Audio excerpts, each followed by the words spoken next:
hate that Devon is playing games. That was the first thing I seen. I was like, "Why are you doing that?" Because you need to be with Shannon. Like y'all click, y'all perfect with each other, y'all understand each other's, nerdy side, quirky side. So I wanted him to be like, you know what? I do have some other connections. I'm not gonna lie. I'm talking to some other women, but Shannon's definitely in my top. She's definitely in the lead or whatever. You know what I'm saying? Like this is the point in. I mean, it's a game show. It just is. This is the point in the game where I think you have to start to say, "Hey, I'm talking to some other people, but it's you right now. You're at least in the top 2." You see what I'm saying? So I didn't like how he was. I think sometimes they can get too caught up in playing the game in the process, and I think that's what happened to Divine here. It's like, "Well, I can't really say, it's like, "Nah, this wasn't the time. This is her best friend. If you gonna ever put on and impress, it needs to be now." So I was disappointed in Divine.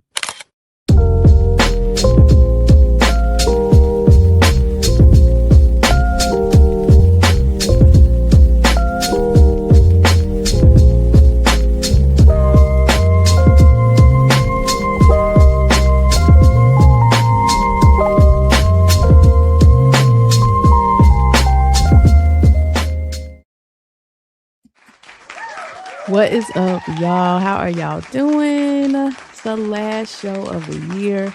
Ready to Love, season 11, episode 8. Okay. Thank you guys for the feedback on the sound. I just went ahead and discarded my mixer. I was trying to use that, but it seemed like it was making things worse instead of better. So I just have it plugged up directly to my laptop. So that should correct all of the sound issues. But yeah, so let's get into it. So this week's assignment was for the ladies to have the guys meet their best friends. And remember, like I always said, we have to choose the right friend for the assignment. Okay, so we don't want the super passive friend that's not going to ask any questions and is going to agree with everything and sit there and laugh. So we don't want that friend.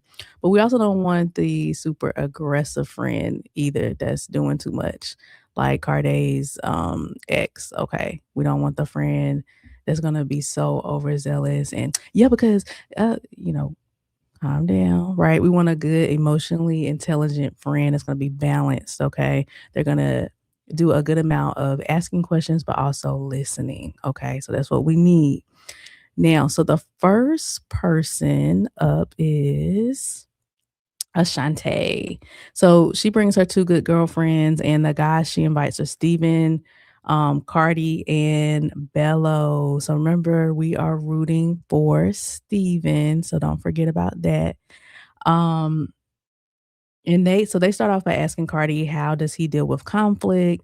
And he tried to explain the whole ordeal with him and Ashanti last show, when, like I said, his ex was doing way too much and he didn't step in, but he was trying to explain it away, which was kind of funny. He was like, "Yeah, see, I let them talk, and then when they had talked, and then what I had said, and then it wasn't tracking. It didn't come off too well." Okay. So then a friend asks, were there any family or moral values that don't align with Ashante? And I said, come on, friends. They were asking some really good questions. 'Cause like I said, normally the questions be dry. It's like, what's your favorite color? So this was deep. This was deep. Are there any family or moral values that don't align with Ashante? Like, be honest. So Bello spoke up and said that he's a Muslim. So they immediately asked him, like, well, okay, she's not. So is that a problem? And he said, no, I want her to be who she is. And he said that he would not ask her to convert. But I love that after the men left, one of the ladies, I think she's Muslim as well, and she was like, "Yeah, don't believe that. Like, he's absolutely gonna have you convert." So I love that feedback. I thought that was really, really good. That she added that. And like I said, don't do that. It never works out if you had 2 different practicing religions in one house. I mean, I'm sure it can work out, but it's like, why make it harder? Why? Why even do that? it's a lifestyle, right? So how can I be teaching my kids we do this, this, and this and believe in this, but then you trying to say we do some other thing and I wouldn't even go down that road. So I'm hoping that Ashante takes heed to that. Um and then so the friends also chose Steve, which I was happy about because I want her to be with Steve as well. Okay, so then we move on to Shannon. Okay, so Shannon, she actually brought her friend Mercedes, who was on one of the earlier seasons from Ready to Love. I don't recall. I don't remember her exactly. But anyway, she invites Steven, Devon, and Darius. So the friend asked each one of them how many connections they had, and Devon said he had about 4. And I was like, Devon, you doing too much. You do not have no 4 connections. Um, and then Steven said 3, and Darius was saying 4 too. And I'm like, what are y'all talking about? We're not talking about we're talking about serious connections. Like you think you might leave the show with. Maybe they needed to qualify that. Because Darius, I'm like, definitely Ashley. And then for Devon, I just think it's between Shannon and Dominique. So I'm not sure who all of these other people they were talking about. Steven, I would say that, okay, I believe 3 for him because yeah, I can see that. So Darius, so anyway, um, and I never seen Steven and Shannon have any chemistry, so maybe I missed that scene or maybe it's eluding me, but I was surprised that she, brought Steven on anyway. I hate that Devon is playing games. That was the first thing I seen. I was like, "Why are you doing that?" Because you need to be with Shannon, like, y'all click, y'all perfect with each other, y'all understand each other's, nerdy side, quirky side. So I wanted him to be like, "You know what? I do have some other connections, I'm not gonna lie. I'm talking to some other women, but Shannon's definitely, in my top. She's definitely in the lead," or whatever, you know what I'm saying? Like, this is the point in I mean, it's a game show, it just is. This is the point in the game where I think you have to start to say, "Hey, I'm talking to some other people, but it's you right now. You're at least in the top 2." You see what I'm saying? So I didn't like how he was I think sometimes they can get too caught up in playing the game in the process, and I think that's what happened to Divine here. It's like, "Well, I can't really say, it's like, "Nah, this wasn't the time. This is her best friend. You know, if you gonna ever put on and impress, it needs to be now." So I was disappointed in Divine. Um, and then Steven asked about Shannon's timeline, which was a really good question because that's the thing too. Whenever you're on a date with best friends, although they are interviewing you, I think it's your time to get the tea too, because they really know this person. So I like this question by Steven. Steven asked about Shannon's timeline. She says 3 months you should know if you want to continue dating.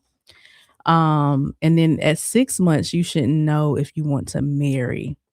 And this was like a little point of contention. And I think my personal opinion is that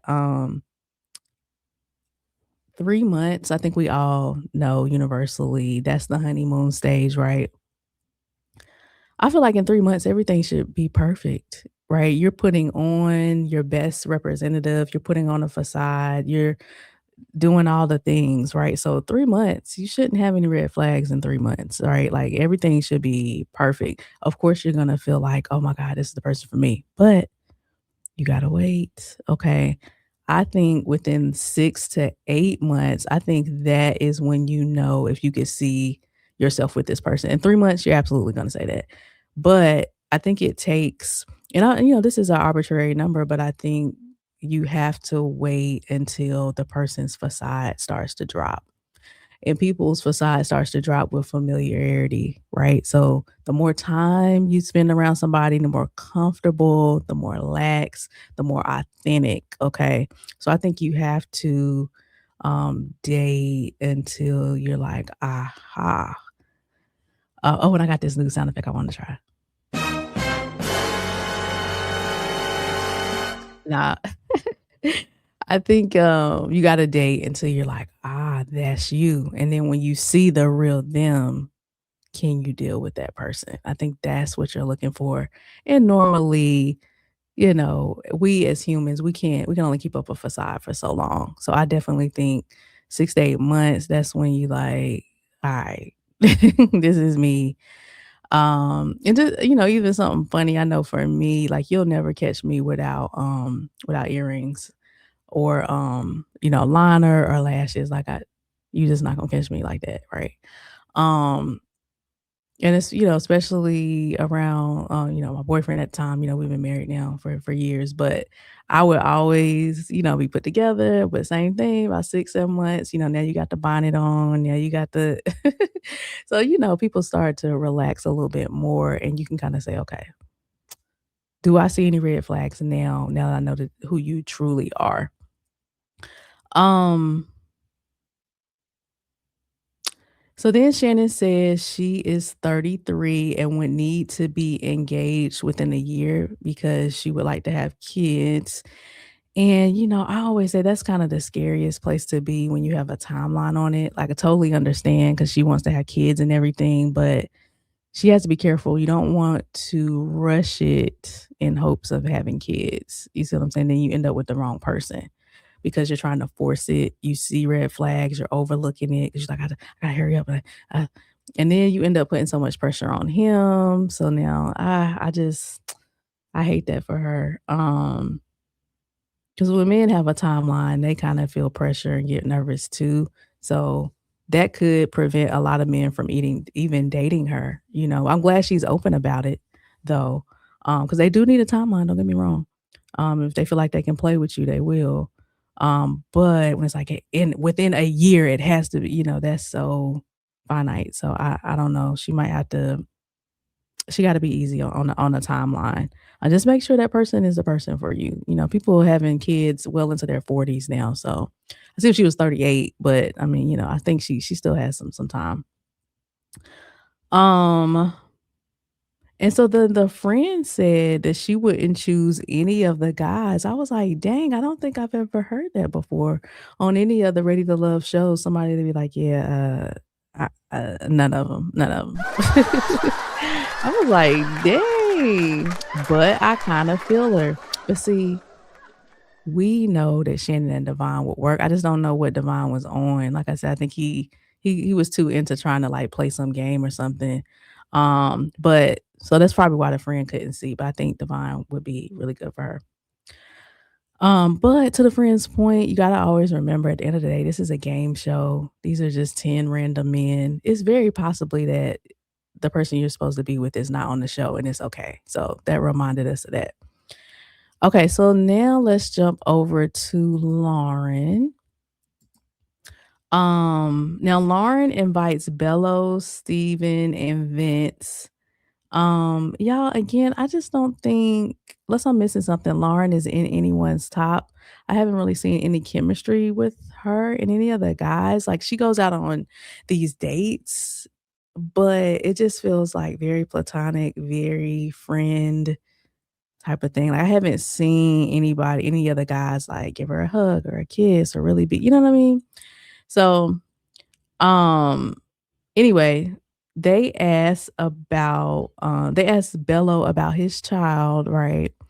And they clocked Bello, and that's why I love it because 'cause I've been saying this since episode 1. They started calling him a politician. I told y'all Bello can talk to anybody about anything. So, but I'm glad they clocked that. And just really all of the men's answers were sounding very surface and forced. I don't but again, it makes sense because I don't think any of them genuinely, have Lauren as their top. And so you could see all of the answers were very, like, textbook, scripted, rehearsed. "Yeah, she's lovely. I think any man would be, lucky to have," it just wasn't personal enough. Although Steven did a really good job, his conversations did seem to be a little more natural and organic. Vince couldn't wait to get into a debate. The ladies asked him how tall he was, and he was like, "Wait, where y'all going with this?" Because and I was like, "Oh, here we go." And I was kind of feeling them too. I was like, "Where are they going with this?" But then I forgot Lauren is 6 feet.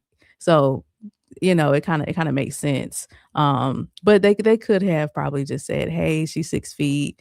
How do you feel about a taller woman?" They probably could have said it like that, but of course, Vince wanted to make it a whole spectacle.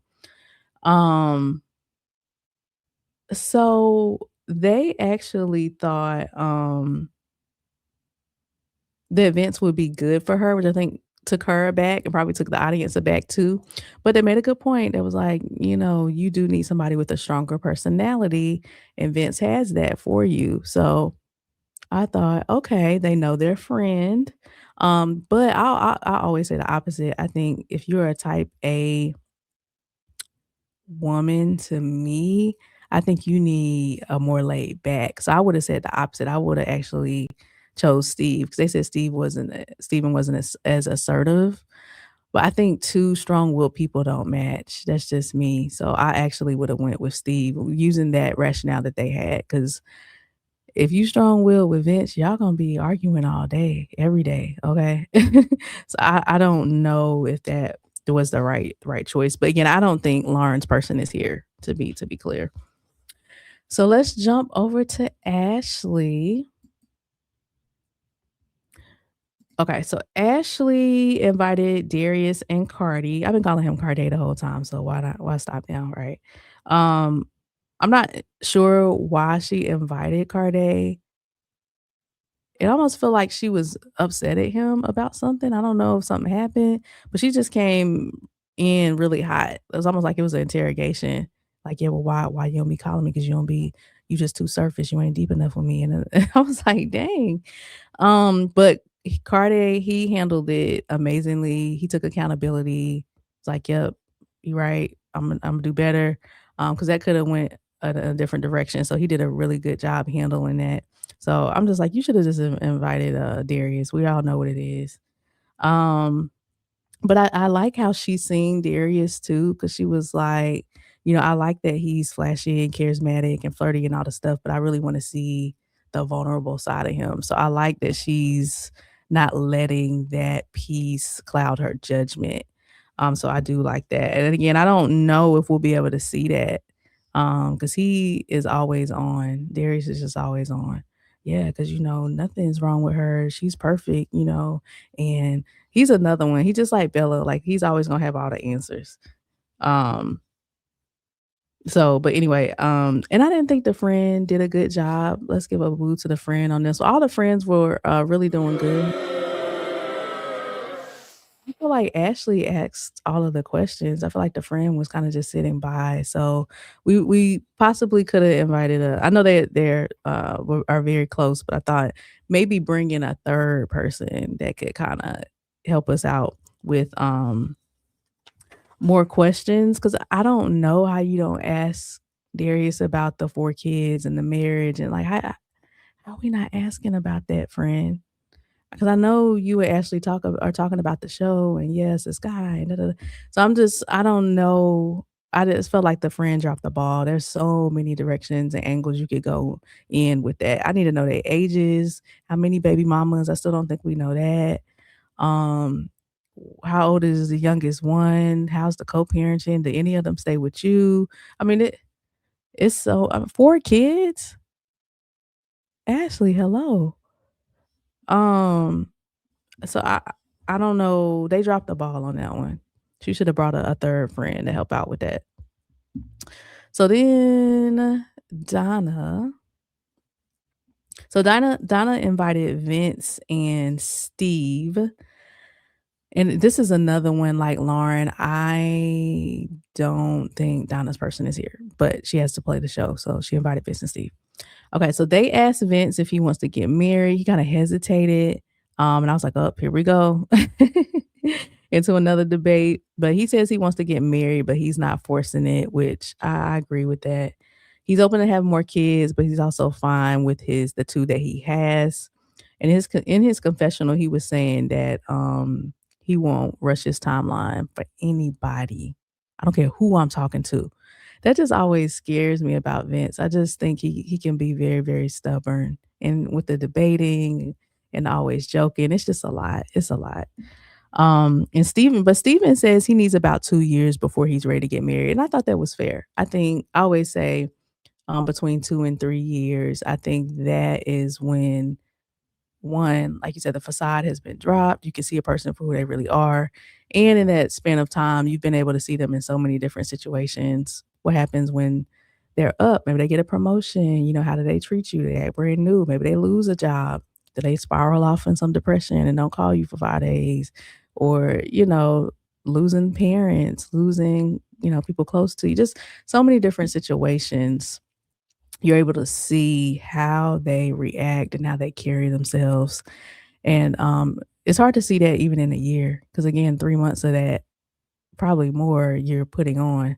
And so I think 2 to 3 years is a really good time frame. By then, if you don't know, then you got to cut it loose. But I think that's a perfect amount of time. So then finally, we talked to Dominique. So Dominique invited Carday, Bello, and Devon. Um, and Devon, I just don't know what was going on with him. He kinda had that same thing that he was doing with Shannon, he kinda brought over to Dominique's set as well, where he doesn't really know where Dominique falls because he got all these connections, and I'm just like, "Dog," I think that Devon got confused and he thinks, like, he's the prize in this whole thing. Especially after last week when the ladies got to meet their exes and he kinda got to sit back and, they were and I think he is like, "Okay, it's flip this week. These are their best friends. You need to be trying to." You know what I mean? I was like, again, we got AI, we got ChatGPT, like, you can rehearse some questions. What questions would a best friend likely ask me on a date? Come on. Like, he just I don't know what was going on. I think he thought maybe that I don't know. I just think he thought he was the prize and he was gonna sit back and yeah, I got so many options out here. And it's like, no, dog, no. But Bello came out, and he said he has the most chemistry with Dominique. So and that's all that the ladies were wanting. We understand this is a process. We understand you were talking to other women, but where do I stand? I think that's the piece that Devon was missing. So Bello came out and was like, "Yep, I am talking to other people. I am attracted to other women, but the chemistry is with Dominique." Boom, that was easy.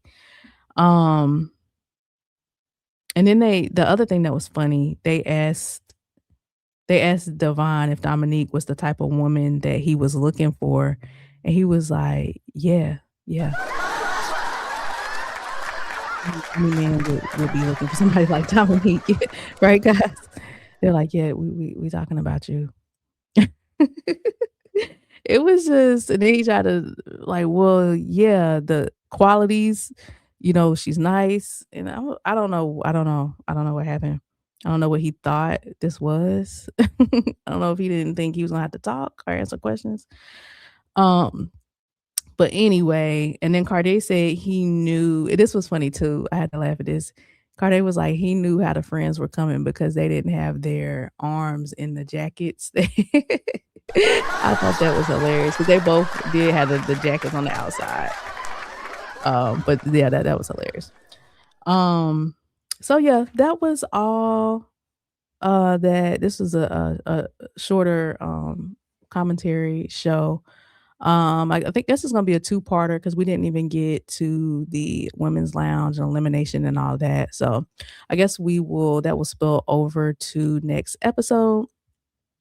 But anyway, it's been a great season thus far, and I hope you guys I hope you had a great holiday. I hope you have a great New Year's coming up, and I will see you guys next weekend. See ya.